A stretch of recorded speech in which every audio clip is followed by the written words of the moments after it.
Welcome back to Squawk Box. A bipartisan bill countering China's growing economic influence has passed the Senate. The Innovation and Competition Act will invest over $200 billion into American manufacturing, technology, research and development, making the U.S. more competitive with China. At least that's the hope. One of the authors of the bill joining us this morning, Delaware Senator Chris Coons. Senator, good morning to you.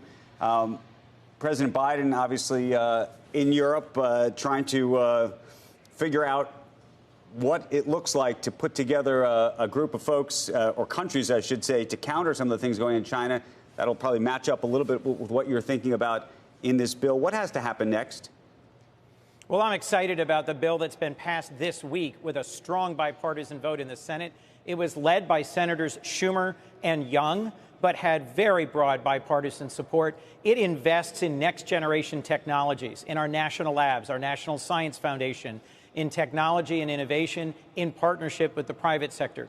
And President Biden this week in Europe will be meeting with our most important allies and pulling together the democracies who need to stand up to Russia and its aggression and need to have a common strategy for how to outcompete China in this century. So what does that look like? What that looks like is coordinating our investments in new technologies. I'll give you one example. 5G, which is driving the next generation of communications. In the last administration, Secretary Pompeo went around the world and talked to our closest allies and said, there are real security threats if you use Huawei, a Chinese company, for your 5G backbone. What a lot of our allies said was, well, that's interesting. What is your alternative? And there wasn't an American alternative.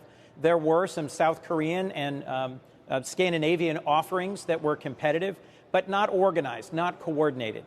The investments this bill, which is now going to the House, will make in semiconductor chips, in 5G, in 6G, in quantum computing, will make it far more likely that the United States and our close allies are ahead of the curve rather than behind the curve in the next generation of technologies that are dual use for both civilian and military. Senator, what should U.S. companies that do business in China be saying to China or doing right now? They should be saying to China, stop stealing our intellectual property. This has been a problem for years. And one of the challenges, one of the costs of doing business in China is they force you to transfer technology to your Chinese operations and then, frankly, steal them from you. China is now a direct competitor with the United States in technology. They're not just forcing transfer or stealing IP. They're actually publishing as many scientific papers, granting as many patents as we are. They're lower quality. They're often challenged. Just like the vaccine competition between the West and China, Western vaccines, largely developed here in the United States, have 90 or 95% efficacy. The Chinese vaccine, Sinopharm, has about 50% efficacy. But they are competing with us in vaccine diplomacy and in fighting for the next generation of technology. Senator, I'll give you a complicated one. I think about this one all the time. Apple. Apple obviously does a lot of business in China, manufactures a lot of the devices that it makes in China, recently put in some new privacy policies right here in the United States. Those policies don't apply in China. And I think to myself, should they be pushing back on that in China? If they were to push back on that in China, they probably wouldn't have a business in China. And so what is the right balance in that type of conversation? Well, that is exactly the challenge our largest global multinational companies face. Companies like Google and Cisco and Apple that manufacture and operate both in the United States and in China.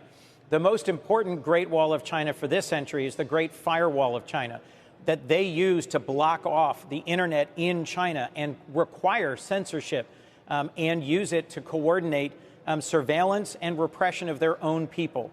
The aggression against the Uyghurs in Xinjiang province, which this administration and the previous one have called a genocide. The repression of democracy in Hong Kong. If you're a company like Apple or Google that is trying to operate in both countries, you are facing increasingly difficult questions in the West about what you're doing to help facilitate the repression of human rights and democracy in China and by the Chinese in other places around the world. But what's the answer? And by the way, just as a point of clarification, I don't believe that Google is doing business in China, but we can change it up and talk about Starbucks if you like, or Apple. Forgive me. Right. No, it's okay.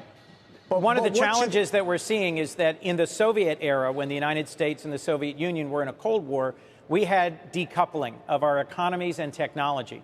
Because of decades of our trying to get our companies robustly into China, we're deeply interconnected with China and the Chinese market. But what is now happening is some gradual distancing between our countries. A company like Amazon has a major competitor in China that was grown in China and is now directly competing with China around the world. We need to invest in being competitive for this century with China. Shepard Smith here. Thanks for watching CNBC on YouTube.